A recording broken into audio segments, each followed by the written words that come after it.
Sebelum melanjutkan, jangan lupa subscribe dulu, terima kasih. Bab 240 Formasi Roh Terlarang.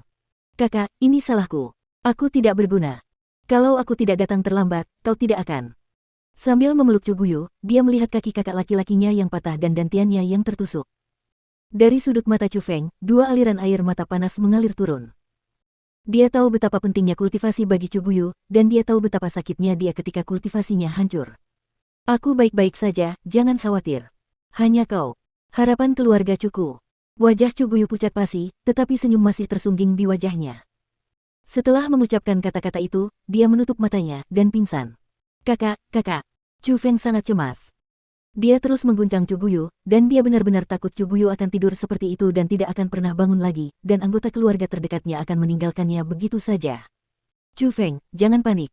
Jangan lupa, kamu adalah seorang spiritualis dunia jubah abu-abu. Tepat pada saat itu, suara Egi terdengar. Egi, apakah ada cara untuk menyelamatkan kakak laki-lakiku? Aku tidak bisa membiarkannya menjadi cacat. Sama sekali tidak. Chu Feng bertanya dengan gugup. Meskipun dia adalah seorang spiritualis dunia jubah abu-abu, metode yang dia ketahui terbatas. Jadi, dia menaruh semua harapannya pada Egi. Itu hanya tulang yang patah. Dengan metode yang Anda gunakan saat ini, sangat mudah untuk memperbaikinya. Di sisi lain, ada beberapa kesulitan untuk memulihkan kultivasi seseorang. Namun, bukan berarti tidak ada metode. Namun, peluang keberhasilannya sangat kecil. Namun saat ini, Anda hanya bisa mencobanya, kata Egi. Cara apa? Egi, cepat katakan. Melihat ada cara, Chu Feng jelas sedikit gelisah karena tidak peduli seberapa jauh harapan itu lebih baik daripada tidak ada harapan sama sekali. Di dunia Asura, ada formasi roh terlarang. Formasi ini dapat mengambil kultivasi seseorang dan mentransfernya ke orang lain. Karena formasi roh ini terlalu kejam dan tingkat keberhasilannya sangat rendah, dan jika gagal, dia bahkan mungkin tidak akan selamat, maka formasi ini dilarang di dunia Asuraku. Roh dunia dilarang mewariskan formasi ini kepada spiritualis dunia. Namun, formasi roh terlarang ini adalah satu-satunya cara untuk membantu kakakmu memulihkan kultivasinya. Untungnya, orang di sana belum meninggal sehingga kultivasinya dapat diambil. Jika berhasil, kakakmu dapat menjadi orang di alam asal. Namun, jika gagal, kakakmu akan. Egi menjelaskan. Egi, bisakah formasi terlarang ini dilakukan setelah sehari? Tanya Chu Feng. Bisa saja, tetapi jika gagal, nyawa kakakmu akan melayang. Apakah kamu siap untuk itu? Egi menjawab dengan sebuah pertanyaan. Saya sangat memahami kakak laki-laki saya. Baginya, kultivasi sangatlah penting. Jika dia tidak memiliki kultivasi, jika dia tidak dapat berkultivasi, akan lebih menyakitkan baginya untuk hidup daripada mati. Aku akan membuat keputusan ini untuk kakak laki-lakiku. Karena ini harus dilakukan, sebaiknya aku melakukannya dengan lebih teliti. Saat Chu Feng menatap pria berjanggut itu, tekad muncul di tatapannya. Awalnya, Egi bahkan tidak mengerti maksud Chu Feng. Namun, setelah Chu Feng membawa barang-barang milik pria berjanggut itu kembali ke sekolah Lingyun, dan ketika seorang tetua pengadilan dalam bergegas menuju kedai minuman, dia mengerti maksud Chu Feng. Dier. Sial, siapa yang melakukan ini padamu? Ah, gelombang. Orang tua itu adalah tetua pengadilan dalam sekolah Lingyun, tetapi pada saat yang sama, dia adalah kakek dari lelaki berjanggut itu. Dia adalah orang yang menendang Cuguyu keluar dari sekolah Lingyun. Pada saat itu, si jantan berjanggut itu belum mati. Namun, dia bahkan tidak bisa berbicara. Tubuhnya sudah menjadi kerangka tetapi organ dalamnya masih utuh. Namun, penampilannya sangat mengerikan. Melihat cucunya disiksa sedemikian rupa, lelaki tua itu bersedih hati sekaligus geram. Di saat yang sama ia sangat berduka, ia menjadi gila karena marah.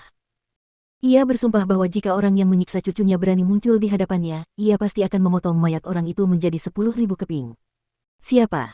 Siapa yang melakukannya? Keluar dari sini.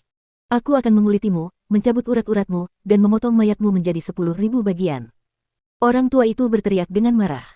Dia memancarkan aura alam mendalam tingkat pertama dan mengguncang tanah hingga bergetar. Bagaimana kau tahu bahwa aku akan mengulitimu, mencabut urat-uratmu, dan memotong mayatmu menjadi 10.000 keping? Tepat pada saat itu, seperti hantu, Chu Feng berdiri di depan lelaki tua itu. Pada saat yang sama, tekanan kuat turun dari langit dan memaksa lelaki tua itu berlutut di tanah.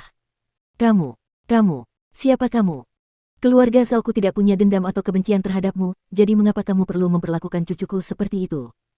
Orang tua itu tersentak karena tekanan Chu Feng. Di wajahnya yang sebelumnya penuh amarah, seketika itu digantikan oleh rasa takut dan panik. Dia tahu betapa kuatnya pemuda di depannya, tetapi dia tidak tahu kapan dia membuat musuh sebesar itu. Setelah mendengar pertanyaan orang tua itu, Chu Feng hanya tersenyum tipis dan berkata, "Saya adik laki-laki Chu Guyu." "Apa? Kau?" Pada saat itu, lelaki tua itu tiba-tiba mengerti dan pada saat yang sama, dia sangat terkejut. Dia tidak akan pernah menyangka bahwa Chu Guyu yang begitu picik di sekolah Lingyun memiliki adik laki-laki yang begitu kuat. Begitu kuat sehingga bahkan dia tidak berdaya di depannya. Saat itu, wajah lelaki tua itu seperti abu. Ia sudah menyerah untuk melawan karena saat melihat kondisi cucunya yang menyedihkan dan bercak darah di dekatnya, ia sudah tahu bahwa kali ini ia telah membuat marah bintang pembunuh. Mengemis tidak ada gunanya. Satu-satunya hal yang bisa ia lakukan adalah menunggu kematian. Chu Feng perlahan berjalan di depan lelaki tua itu, lalu menatap lelaki berjanggut yang hampir mati dan berkata dengan acuh tak acuh, "Ingatlah. Di kehidupanmu selanjutnya, miliki ingatan yang lebih baik. Kau boleh menyentuh beberapa orang, tetapi mereka dari keluarga Cuku tidak boleh disentuh."